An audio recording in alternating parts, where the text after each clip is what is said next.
ओम शांति। सभी भक्तों को नवरात्रि की शुभकामनाएं। बहुत बहुत मुबारक हो। संपूर्ण भारत में देवियों के पंडाल सज रहे हैं, देवियों की जय जयकार हो रही है और जैसे कि सारा ही देश भक्तिमय हो गया है।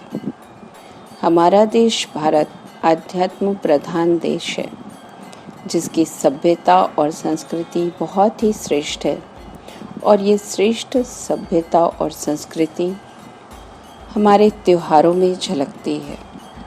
ऐसा ही एक त्योहार है नवरात्रि का, जो अभी चल रहा है, जिसे बड़े ही धूमधाम से सारे भारत में मनाया जाता है।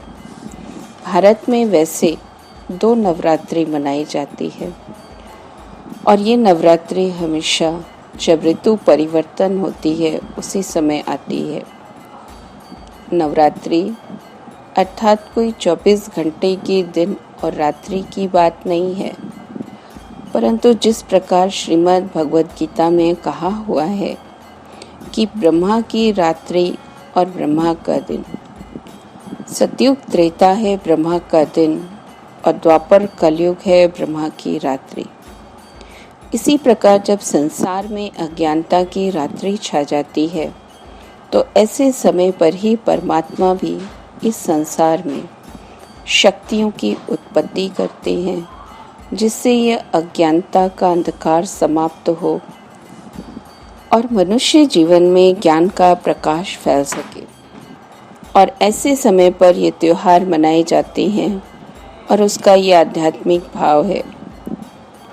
इसलिए अक्सर सभी त्योहारों के साथ रात्रि का विशेष महत्व होता है, क्योंकि रात्रि के समय जब व्यक्ति तपस्या करता है, आराधना करता है, तो विशेष शक्तियों की, सिद्धियों की प्राप्ति कर सकता है। तभी हर त्योहार रात्रि के साथ संबंध रखते हैं, चाहे वो दीपावली हो, होली हो, नवरात्रि हो या शिवरात्रि। इन सभी का रात्रि के साथ बहुत गहरा संबंध है और ये रात्रि अज्ञानता की रात्रि को समाप्त करने वाली बात है।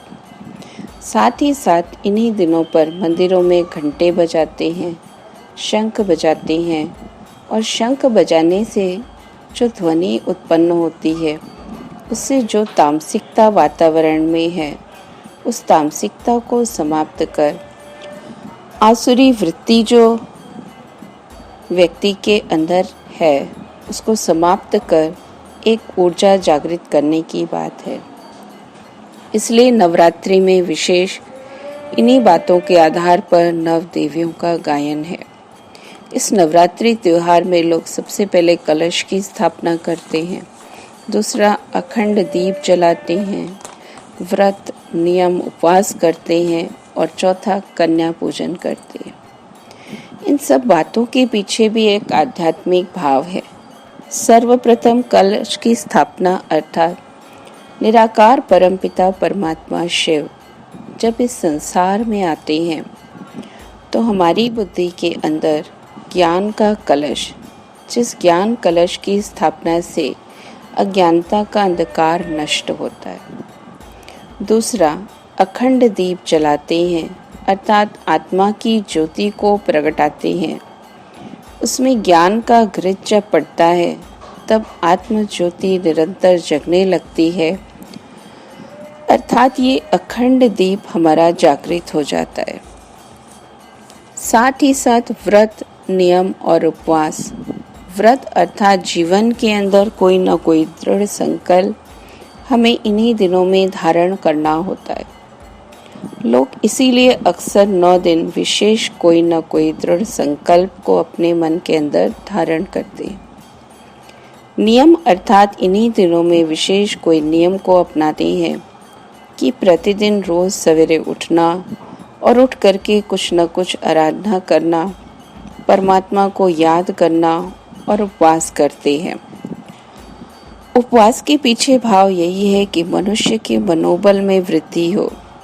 तो व्रत नियम और उपवास से हमारे अंदर मानसिक शक्ति की वृद्धि होती है, हमारा मनोबल बढ़ता है और इन्हीं दिनों में कन्या पूजन भी करते हैं।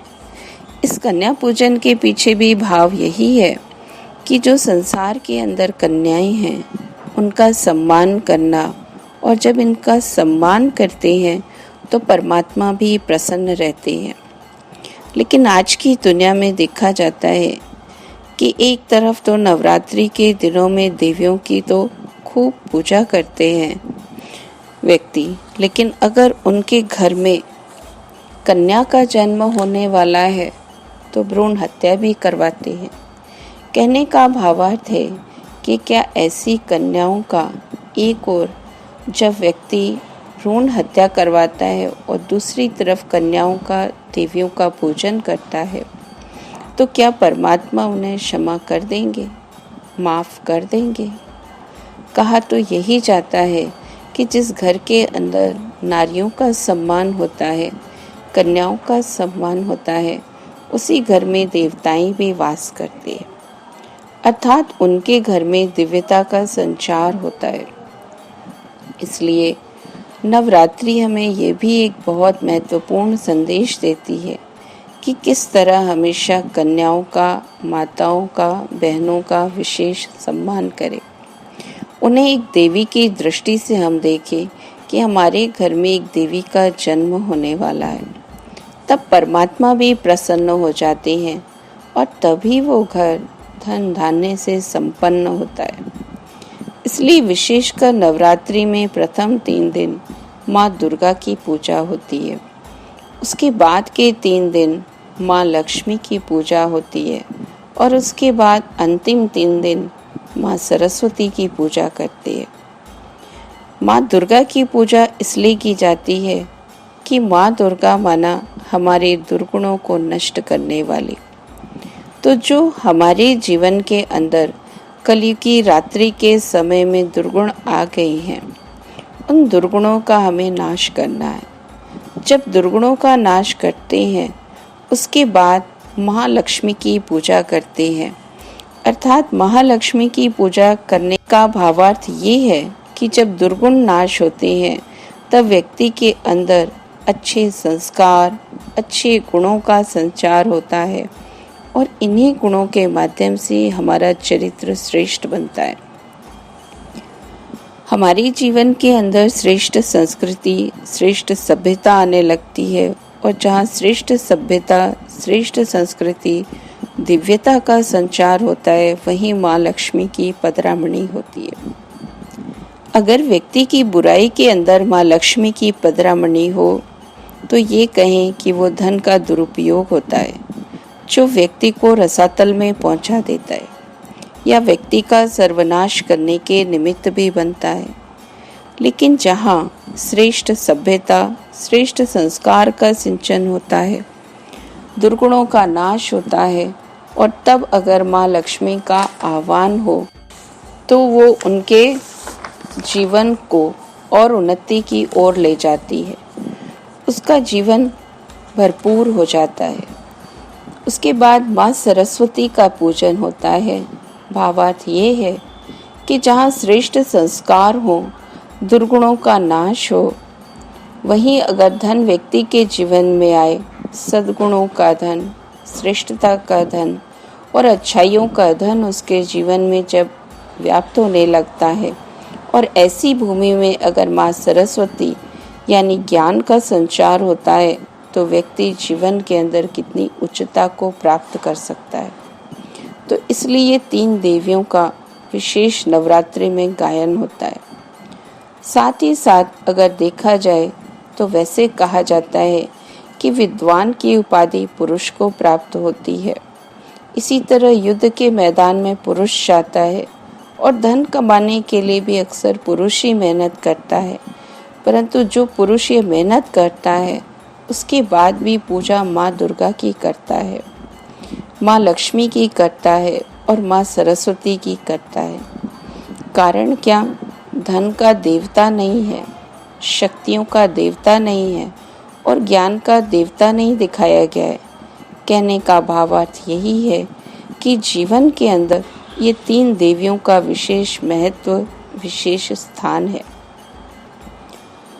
जीवन के अंदर 3 चीज़ों की आवश्यकता मानी जाती है, शक्ति, धन और बुद्धि, और ये तीनों की आराध्य देवियां ही हैं। इसलिए देवियों का जहाँ सम्मान है वहाँ देवताएं हमेशा रमण करती हैं, वास करती हैं। इन देवियों को हमेशा सजी सजाई मूर्त में दिखाया जाता है। सबसे पहले प्रकाश चक्र में दिखाया जाता है। प्रकाश चक्र अर्थात की पवित्रता आभा मंडल है, और उस प्रभा मंडल में यानी जीवन के अंदर जो पवित्रता का धन उनके पास है, उसी का स्वरूप दर्शाया हुआ है। दूसरा सजी सजाई मूर्त अर्थात कि दिव्य गुणों से जिनका जीवन सुसज्जित था। तीसरा शेर पर सवारी अर्थात निर्भयता का प्रतीक, प्रकृति जीत होने का भाव कि किस प्रकार देवियां निर्भय थी और प्रकृति जिनकी दासी थी। पशु पक्षी जिनके आसपास रहते थे फिर भी वो निर्भय थे, जिनके ऊपर उन्होंने अधिकार प्राप्त कर लिया था। चौथा अष्टभुजाधारी अर्थात कि जीवन के अंदर अष्ट शक्तियों से सुसज्जित थी, और यही शक्तियों को शस्त्र के रूप में दिखाया गया है। इसलिए अष्टभुजा में अष्ट शस्त्रधारी उन्हें उस स्वरूप में दिखाते हैं। कहा जाता है कि हनुमान को उनके बल की याद दिलाई गई तो वह अथाह लंबे चौड़े समुद्र को लांघने में सफल हुए, और फिर रावण का पता लगने पर राम ने रावण पर विजय प्राप्त की। इसी तरह नवरात्रि का त्योहार भी मनुष्य आत्माओं को उनकी खोई हुई शक्तियों की याद दिलाने का यादगार पर्व है। इस कल्प के पुरुषोत्तम संगम युग पर परमात्मा शिव मनुष्य आत्माओं को उनकी खोई हुई 8 शक्तियों की याद दिलाते हैं। आज लोग शक्तियों की भक्ति तो करते हैं, परंतु उनकी तरह शक्ति की प्राप्ति नहीं करते। वे नवरात्रों के दिनों में मिट्टी के दीपक तो जगाते हैं, परंतु उस जागती ज्योति शिव से, जिसने की शक्तियों को भी शक्ति दी थी, योग लगाकर स्वयं अपनी आत्मा की ज्योति नहीं जगाते। वे शक्तियों को तपस्विनी ब्रह्मचारिणी मानते हैं, परंतु स्वयं पवित्र नहीं बनते। शक्ति से अभिप्राय आध्यात्मिक शक्ति अथवा ज्ञान, योग तथा पवित्रता की शक्ति है, न कि हिंसा करने की शक्ति। तो आइए इसी भाव से हम नवरात्रि को सेलिब्रेट करेंगे, नवरात्रि को मनाएंगे, अर्थात श्रेष्ठ संकल्पों को धारण करते हुए अपने जीवन चरित्र को श्रेष्ठता की ओर ले जाएं और दुर्गुणों का नाश करते हुए ज्ञान धन को अर्जित करें, बुद्धि के अंदर बल का और शक्ति का संचार करें। ओम शांति।